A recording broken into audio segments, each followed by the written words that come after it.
Hi, I'm Heather Gunn, broker at the A-Team. And I'm Marcus Plowright, a partner at the A-Team. Our topic today is what to do now if you're an investor.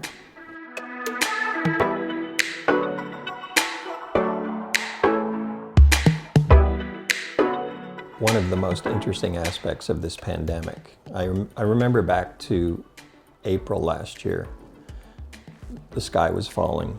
We had no idea what would happen to the price of real estate. Nobody did. Or the effect on the economy. How many millions of people would lose their jobs? What would it do to our local economy? What's been discovered through this is one of the absolute best places to have investment is in real estate. And the last year, the amount of appreciation that we've encountered is unprecedented in our market, let alone all of Canada. I'm stunned how good it's gotten. Right, and we had some clients who had quite a few short-term rentals, Airbnbs, that sort of stuff, and that's where they had focused their real estate investments. And they were pretty concerned when COVID came around. The Airbnb market, certainly, that completely fell out. But they adapted, they became long-term rentals. They found tenants, and it was actually a less of a headache. And, now they're very content with that situation. So we really thought there would be a much bigger impact, or I guess we thought there would be a bigger negative impact. But certainly we haven't seen that. So actually the challenge we're facing is where to find a real estate investment right now, where you can actually have a good ROI or a positive cap rate, if that's what you're looking for. And that's become the challenge here, not realizing the gain. Yeah, that's the concept of cap rate, which is just simply what's your return on the investment you make in the real estate. That's become somewhat less significant because appreciation is making that irrelevant. So yes, you want to buy right, you want to finance properly, you want to look at the income that property affords, but it's going to appreciate, it certainly has in the last year, regardless.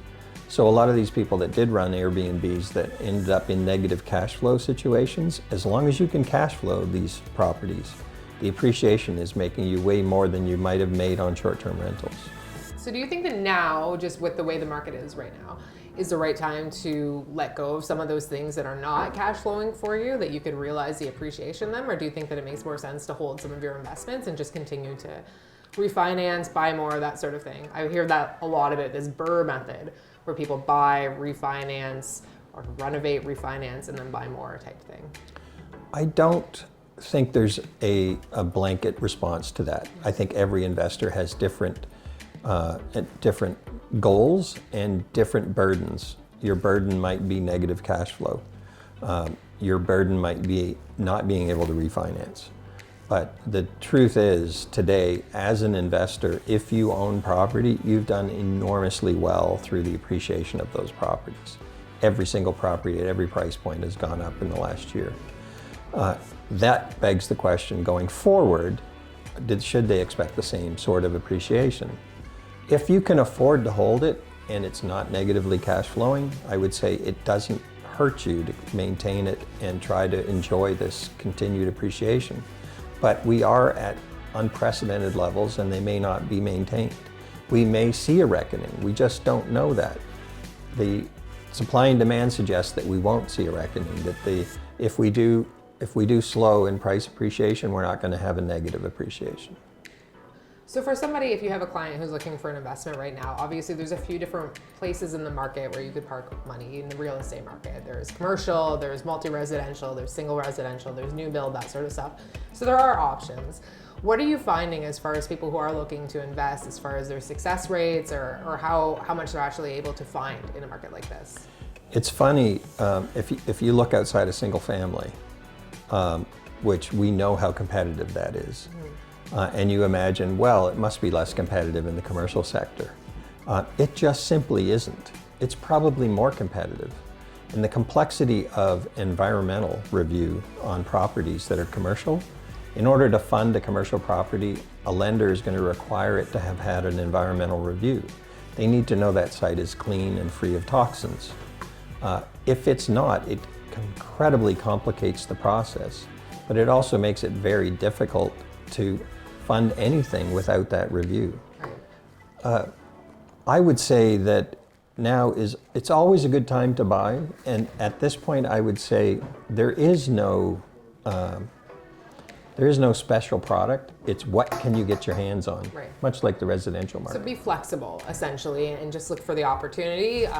I find like sometimes people are very set in what they want. They're like, oh, I need a triplex or a quad or whatever. And they're maybe missing opportunities because they're so fixated on the one thing. So real estate in general is a good investment right now. Any opportunity is a good opportunity. So when you find it, hold on to it and just try to make it happen, and don't focus so much on what the cap rate is or that sort of thing. Anything that you can get your hands on in 2021 is going to be a good bet for 2022 for the most part, right? So it's also important to look at trends. There is a trend right now for people wanting to live rural. So there is a trend for people to move outside of the city, not just our city, but all cities. So properties on the periphery have actually increased more significantly than properties inside. And the amount of infill we're going to see over the next few years as the London plan continues to get instituted and the BRT system gets built out, we're going to see more opportunities for infill, and we're going to see values of real estate rise as a result of that. right. So as people start to go to the more rural kind of properties, it would make sense to invest in some of the stuff that is not as hot right now. So things like downtown condos, high-rise condos, things in Soho. We're starting to see a lot of development. We posted a lot about this Soho development that Inwell is doing, right? They're kind of completely revitalized the old South Street Hospital. So recognizing that, and we've heard a lot for the last couple of years about the Back to the River campaign, that sort of thing. So there is going to be a huge boom in that area at some point. So if you can be patient buying in an area like that, where there's a lot of kind of empty lots and that sort of thing, a lot of houses that need some level of renovation, that might be a good idea as well. So just being patient and looking at those long-term trends seems to make sense. Yeah, Soho is an excellent example of a neighborhood in transition. None of us could have imagined that long ago that we would see $300 million being spent within 2 blocks of Soho. And the impact that's going to have, the amount of density that's going to create, and the opening of that river for development is going to change that neighborhood entirely over the next 20 years. And what 3 years ago, you could buy a house in there for $130,000. And I would be surprised in 3 years if you'd be able to buy a house for less than $500 in that neighborhood. It's true, yeah. And so looking at opportunities like that and just staying really connected to the community to see what kind of things you can find out are happening, because there's always that certain level of these pioneers, right? We saw it with Old East Village too. A decade ago, it was a depressed community. It needed a lot of attention to a lot of the homes and to the storefronts along Dundas Street, that sort of thing as well. And now, with a lot of effort from the Old East Village community, the Western Fair Market, that sort of thing, we've seen this huge surgence of activity there and housing prices just soaring. So if you can look at that as an example of what's possible in an area like Soho, that makes a lot of sense too. One of the things I would point out in summarizing this investment perspective is there is so much money chasing assets right now. If you're able to land a property of any type, have a very serious look at it. I've even seen people buy dirty sites just because they're the only thing that can be bought. Mm-hmm. So there's a lot of money chasing a lot of assets out there. Be very aggressive as an investor, and perhaps take advantage of these sky-high values and low cap rates to put your inventory on the market and see what it draws. Right, and the other thing to note too is that sometimes the best opportunities aren't exactly on MLS or Realtor.ca, so working with a qualified professional who specializes in investment properties, multifamily, commercial, that sort of thing, which obviously we have someone who specializes with each of those things on our team, which is really nice, can be invaluable to be able to find the right opportunity. Yeah. Get out there and work with a pro. We appreciate you taking the time to watch this video today. If you'd like more information or have questions for us, you can find us via our website, ateamlondon.com.